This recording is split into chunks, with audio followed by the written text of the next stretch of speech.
પણ ભળવા જોઈએ, સાચા કબળ હોય તો જ છળે માતાજી કા. બરોબર. ઉપર મહાદેવ, નીચે યશપાલ, બાકી મારી બળેજની બારકા. જય માતાજી, જય દ્વારકાધીશ.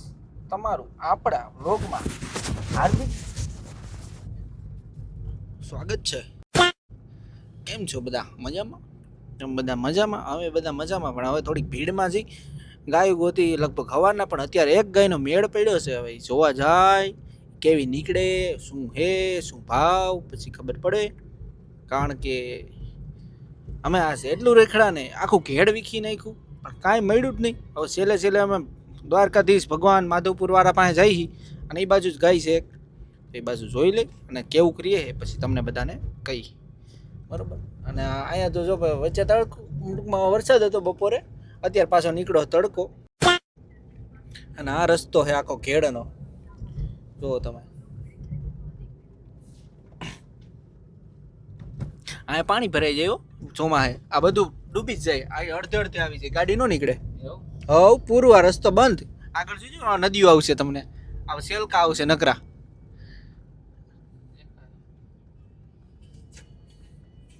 બાકી રસ્તો એક નંબર, વ્યૂ પણ બહુ જોરદાર છે. જોવો તમે.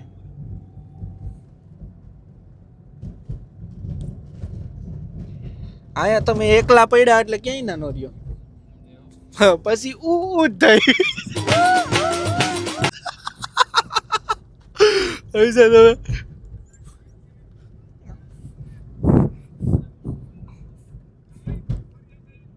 ભાઈ એક જગ્યાએ એમ આવ્યા હતા ને, ખૂટ જોવો તમે સમ્રાટનો. આ બાજુ લીલડી ગા ને ઓલી લીલડી વાસળી પણ તમે જુઓ, જોરદાર એટલે જોરદાર હે હો ભાઈ. હજી ઘરે ઘરે બ્રીડિંગ કરવાવાળા પડ્યા હે, વાંધો નથી. મારા બાપ હે સમ્રાટ. તમે કોમેન્ટમાં જરૂર કહેજો કે ખૂટ તમને કેવો લાગ્યો, અને આ લીલડી ગાય નીચે વાસળી છે એ પણ તમને કેવી લાગી. આ બાજુ પણ જો બીજી ગાયું છે, બરોબર, એવું બધું છે. જય માતાજી. આપણને એક ગાય ખૂબ સરસ મળી ગઈ છે, અને એનું આપણે ફોટો રિવીલ, વિડીયો રિવીલ થોડાક ટાઈમમાં કરશું. અને ગાય એટલે એક નંબર, એક નંબર એટલે એક નંબર, કાંઈ ઘટે જ નહીં એમાં, એક પોઈન્ટ ના ઘટે. મજા આયા. અને બીજું તો શું હતું, બીજી શું વાત કરવાની હતી? હા, જો અમે જઈ બળેજ અત્યારે, બળેજની જે બારકા માતાજી છે શ્રી મોમાઈ, જે મારા પોતાના કુળદેવી છે, આપણે એના દર્શન કરવાના હી. પ્લસ કે પછી રાતે માધવપુરનો પ્રોગ્રામ છે, તો મજા આવશે પૂરેપૂરી. બરોબર. અને હવે આપણે બળેજ અહીંથી લગભગ 4 કિલોમીટર રહ્યું અહીંથી, જો દેખાય છે. અને હવે આપણે ડાયરેક્ટ બળેજ આરતીમાં પૂગી જાઉં, અને ત્યાં પણ એક મિત્ર છે આપણી રાહ જોવે છે, તો પછી આગળ આપણે વાત કરી. હળવા થઈ ગયા. હળવા થઈ ગયા ને. આ ભાઈને છે ને આમ લોકેશન ગોતવું પડે, આમ જવું હોય ને તો લોકેશન ગોતવું પડે એનું. મેં કીધું એની મને એના માટે લોકેશન નવું લાયા હો ભાઈ. આપણે તો એની મને ગમે નહીં, ધાબડકો બોલાવી દી, આ એનું લોકેશન જોયા. હા, વીઆઈપી માણસો. વીઆઈપી. આ બાજુ પટ્ટે વરસાદ બહુ પડ્યો, ઝાપટા બહુ આવે. દરિયાકાંઠો આવી ગયો ને આ બાજુમાં ભાઈ, દરિયાકાંઠો આપણે બળેજની બાજુમાં રહ્યો એ બધો. અહીંથી આમ થોડુંક આમ પાછળ જતા સીધો દરિયાકાંઠો આવી જાય.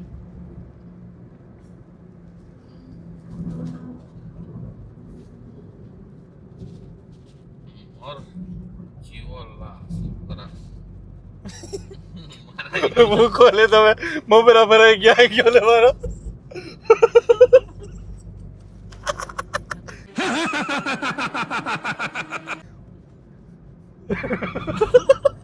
જય માતાજી, જય દ્વારકાધીશ. તો આજે આપણે આવ્યા બળેજની બારકા, તમને કીધું તેમ પૂગી ગયા. અને ભુવાજી પણ આપણે હારે છે અહીંના. ભુવાજી, આપણું નામ ને બધું મને તો બહુ આઈડિયા નથી.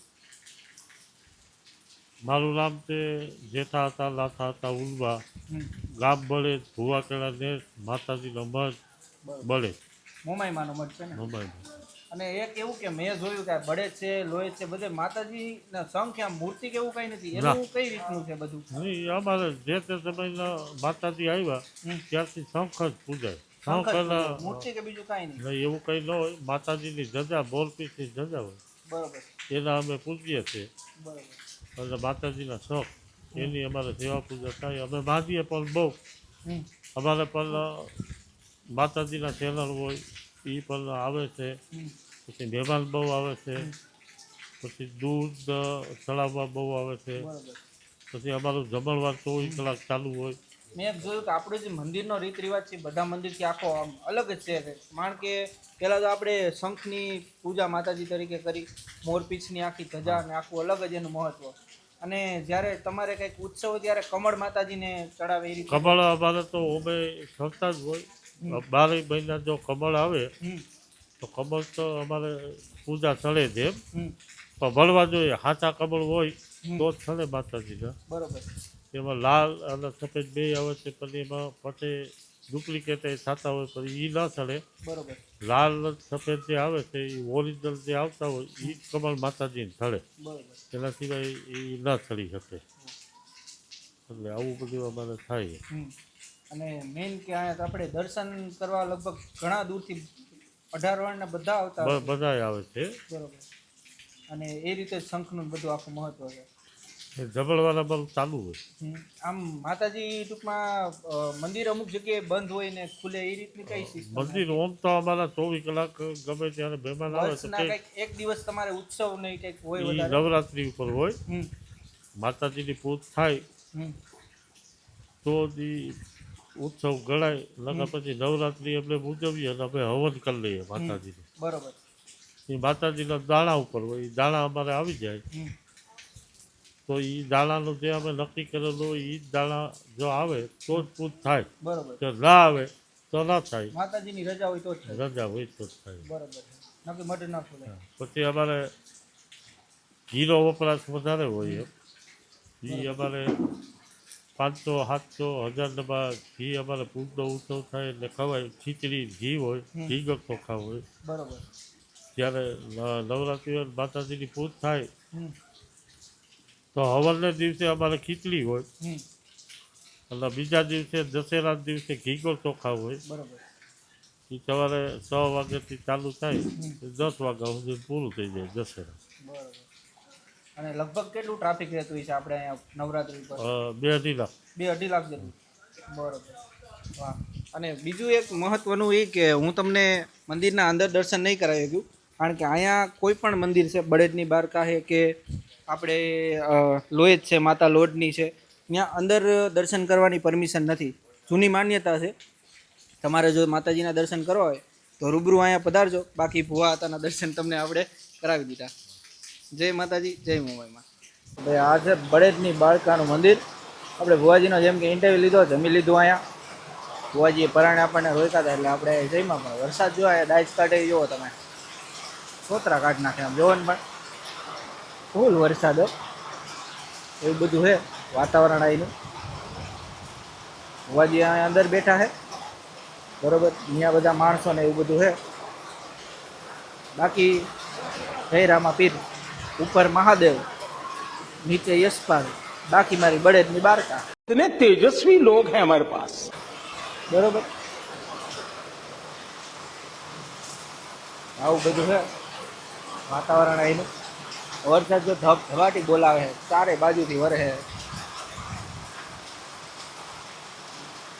અમારે ગાડીમાં રાખી છે જો અમે હવે નીકળવાની તૈયારી કરી. થોડોક ધીમો પડે પછી નીકળી. એવું બધું છે. વરસાદ દે છે આપણને મોરે મોરો અને આપણે હવે નીકળી ગયા એક જગ્યાએ રોકાવાનું છે. રાતે ગોઠવું છે બધું બરોબર. વરસાદ ખૂબ એટલે ખૂબ જોરદાર છે ભાઈ. માધવપુરનો બહુ સારો. અમારી 1 કલાક લગભગ બગાડી નાખી આમથી આમ ફરવામાં બધે અમારી. અને હવે થઈ ગયો વરસાદ. અહીં તો કાંઈ નથી હવે. डिप्रेशन.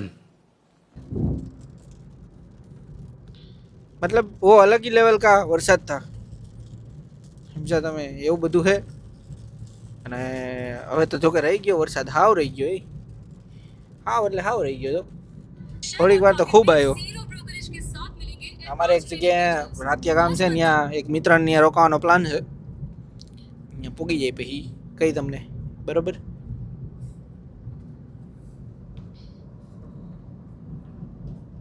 ભાઈ આપણે આવી ગયા છીએ આપણી ઘરે અને બાબલુભાઈ વહી ગયા હવે એની બાજુ, કારણ કે અમને કંઈ જોતું તો એવું કંઈ મળ્યું નહીં અને આપણે ગાંઠિયા લઈને હવે જઈ ઘરે મમ્મી માટે, કારણ કે મમ્મીએ મારા માટે થોડાક ગાંઠિયા લેવા વણેલા. હમણાં શું વરસાદ જેવો માહોલ છે થોડોક, તો વાતાવરણ ઠંડુ છે, તો મેં કીધું ગાંઠિયા બાઠિયા ખાઈને મજા આવે. બાકી તમે કેવું હાલે છે ઘરે? ગાંઠિયા બાઠિયા બનાવો કે નથી બનાવતા એ બધા કહેજો બરાબર. હવે આપણે આવી ગયો ઘરનો રસ્તો ડાયરેક્ટ. અહીંથી હવે થોડુંક આગળ રહ્યું ઘર. હવે એક હાથે ઊંડા આકલો ને એક હાથે ફોન પકડો, બધું ભેગું નથી થતું. એટલે હવે ઘડીક ફોનને આપી દે આરામ.